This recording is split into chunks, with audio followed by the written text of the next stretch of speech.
अलबरूनी, ठीक है। अलबरूनी देखिए कहाँ का था, आपको बोलिए कहाँ का था ये अलबरूनी? मध्य एशिया, मध्य एशिया के कहाँ से? ख्वारिज़्म का निवासी था। जन्म कब हुआ? 4 दिसंबर, ठीक है। अब देखिए ख्वारिज़्म में कैसा था? शिक्षा का प्रमुख केंद्र था। शिक्षा का प्रमुख केंद्र कहने का मतलब आप लोग समझ सकते हैं कि जैसे कि पटना में शिक्षा का प्रमुख केंद्र, जैसे कि आप देख रहे हैं मुसल्लपुर, जहाँ बहुत सारा कोचिंग है, ठीक है, जहाँ बहुत सारा यहाँ क्या है, उसी तरह समझिए एक शिक्षा का प्रमुख केंद्र था। अलबरूनी क्या था? कई भाषाओं का क्या था? जानकार था। जैसे जिसमें देख सकते क्या था आपको? सियासी भाषा आता था, और क्या आता था? फारसी आता था, हिब्रू आता था, संस्कृत आता था, ठीक है। उसके बाद देखिए इतना भाषा का वो जानकार था, तो इसलिए वो एक तरह से क्या किया, ज्ञानी और विद्वान पुरुष कहलाया, है कि नहीं। उसके बाद देखिए कि जब गजनी का एक शासक था सुल्तान महमूद, ठीक है ना, उसने आक्रमण किया किस पे? ख्वारिज़्म पे। कब किया? 1017 में ख्वारिज़्म पे जब आक्रमण करता है, उसके बाद देखिए तो इसने क्या किया कि अपने साथ यहाँ का जो ख्वारिज़्म का विद्वान था वो अपने साथ कहाँ लेके चला गया? गजनी। इसी दौरान अलबरूनी भी कहाँ चला जाता है? गजनी। अब देखिए ये यहाँ तक लगभग कई दिनों तक यहाँ अपना, ठीक है ना, जीवन व्यतीत करता। कहाँ? गजनी। गजनी, गजनी, ख्वारिज़्म तो गजनी चला गया। अब वहाँ एक शासक होता है मोहम्मद गजनी, जो कब भारत पे क्या करता है? आक्रमण। अरे भारत पे आक्रमण करता है तो क्या करता है? अलबरूनी के अपने साथ लेके कहाँ आता है? भारत लेके आएगा, है ना जी। अब भारत अपने साथ लेके आया ये, ठीक है। तो ये भारत लेके आया तो भारत के बारे में इसने बहुत चीज देखा, ठीक है ना।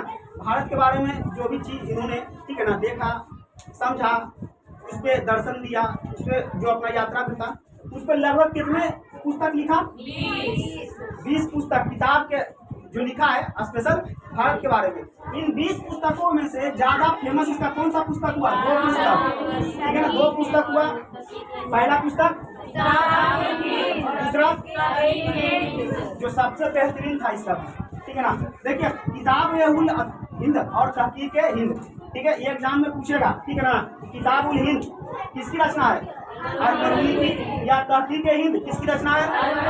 यानी इससे आप मतलब साफ पता चल रहा है कि दोनों किताब भारत के ही संदर्भ में इन्होंने लिखा है। आ रहा समझे?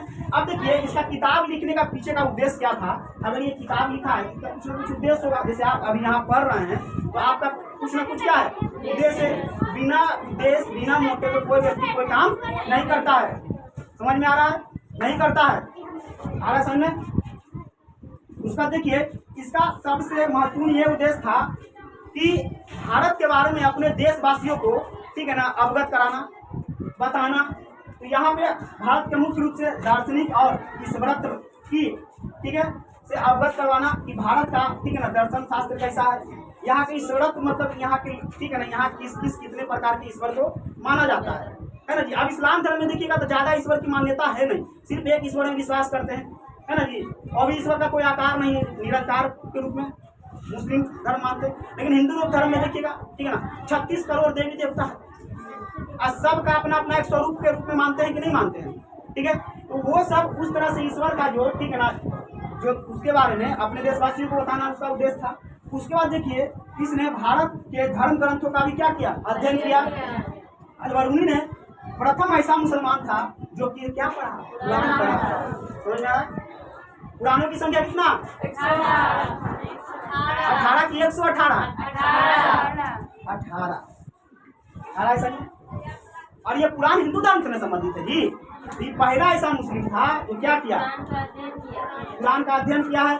उसके बाद देखिए ये भगवत गीता से बहुत ज्यादा प्रभावित था, ठीक है ना। भगवत गीता भी क्या है? महाभारत का एक, ठीक है, युद्ध के समय, ठीक है ना, अर्जुन और भगवान श्री कृष्ण के बीच, ठीक है ना, प्रश्न और उत्तर का जो वार्तालाप हुआ वो क्या था? वही संग्रह है। उसका देखिए गणित, ज्योतिष विद्या में भी इसने क्या किया? इसका बहुत ज्यादा इंटरेस्ट था, रुचि था, इसलिए इसने ज्योतिष शास्त्र पे, ठीक है ना, अध्ययन किया। उसके बाद संस्कृत भाषा के बारे में इसने क्या बताया कि इसको सीखना क्या है? बहुत कठिन है, आसान नहीं है जी, ठीक है ना। यानी कि अरबी फारसी से भी इसको ज्यादा क्या लगा? संस्कृत सीखने में कठिनाई हुआ। अब चूंकि देखिए ये भारत का मूल निवासी था नहीं, आप अगर चाइनीज जाइएगा तो आपको क्या चाइनीज सीखने में दिक्कत नहीं होगा, ठीक है। तो आपको लगेगा कि बहुत कठिन है, लेकिन वहाँ वो चाइनीज का बच्चा जो अपने चौड़ी चाय बोलते भी रहेगा, लिखते भी रहेगा, उसके लिए क्या है? ईजी है। ठीक है। ये स्पेशल किसके बारे में हो गया? अलबरूनी के बारे में। अब चलिए आप कल एक क्वेश्चन करके लाइएगा कि अलबरूनी का, ठीक है ना, अलबरूनी के जीवन के बारे में, ठीक है ना, बताइए। यानी मुख्य रूप से इसके बारे में जीवनी बताना है, इतना भी संक्षेप में नहीं जाना है, जितना आपको दिए, ठीक है ना, उतना बता दीजिएगा। जन्म कहाँ हुआ, कैसे क्या हुआ, ठीक है। अब उसके बाद चलिए यहाँ पे आइए, अब स्पेशल, ठीक है ना, किताबुल हिंद के बारे में देख लेते हैं कि जो किताबुल हिंद की रचना किया है उसमें क्या क्या इन्होंने, ठीक है ना, लिखा है। देखिए ये किसकी रचना है? अलबरूनी की, ठीक है ना। ये लिख लीजिएगा, पहले यहाँ ध्यान दीजिए, ठीक है ना। किस भाषा में? अरबी भाषा में। इसमें कितना अध्याय है? 80। चैप्टर कितना है इस बुक में? 80, ठीक है। और इसमें देखिएगा, इसके अंत में, अपनी किताब के अंत में वो अनेक, यानी भारत के जो अनेक ठीक है ना, महान व्यक्ति हुए, दार्शनिक हुए, साइंटिस्ट यानी वैज्ञानिक जो यहाँ उस समय जो मौजूद थे उनके बारे में लिखा। उसके बाद देखिए कि भारत के बारे में इसने क्या लिखा, तो भारत के धर्म, दर्शन, त्यौहार, खगोल विद्या, रीति रिवाज, परंपरा, सामाजिक एवं सांस्कृतिक जीवनी, ठीक है ना, ये सब के बारे में उसने क्या किया, अपने किताब में लिखा, संदर्भित किया। उसके बाद देखिए माप तौल की विधि, मूर्ति कला, कानून, उसके बाद प्रांतों की सीमा कितना था, नदियों की जानकारी, सब लिखा है। समझ में आ रहा है? लगता है लगभग भारत का एक पूरा स्टडी कर लिया, समझ आ रहा है? सब कुछ किसमें लिख दिया आपने? पुस्तक, किताब, कंफ्यूज मत होइए, ये सब पतवा लेके चल जाएगा ताकि किसके बारे में बता रहा है। उसके बाद देखिए इन्होंने नक्षत्र विद्या पर क्या दिया, ठीक है, यानी कि 80 अध्याय इसका जो बुक है चैप्टर, उसमें ज्यादा इन्होंने 80 अध्यायों में से नक्षत्र विद्या पर ज्यादा, ठीक है ना, आपको आधारित है। उसके बाद इसके अध्याय 47वां में, यानी कि चैप्टर 47वां में वासुदेव और महाभारत कथा का उल्लेख किया है। 9वां में क्या है, यानी 9वें अध्याय में क्या है, जाति प्रथा और वर्ण व्यवस्था। अब जाति प्रथा और वर्ण व्यवस्था आपको बता चुके हैं, ठीक है ना। वर्ण व्यवस्था यानी आपको क्षत्रिय, सॉरी ब्राह्मण, क्षत्रिय, वैश्य और शूद्र, ठीक है। उसका देखिए 63 में ब्राह्मणों के जीवन का उल्लेख किया है कि इस समय भारत का जो ब्राह्मण था उसका जीवन कैसा था। तो ब्राह्मण के बारे में बता दिए, जीवन बहुत उच्च था, समाज में सम्मान होता है वो तो, ठीक है ना, पूर्व के अध्याय में हम आपको बता चुके हैं। उसका देखिएगा 64वां अध्याय में जातियों और अनुष्ठान और रीति रिवाज के बारे में बताया है। 59वां में क्या होता है, स्त्रियों की स्थिति कैसी थी। समझ में आ रहा है? अब यहाँ से आपको क्वेश्चन देंगे तो लिख के ला ले आइएगा नहीं कि अलबरूनी की पुस्तक, किताब उल हिंद, किताब हिंद पर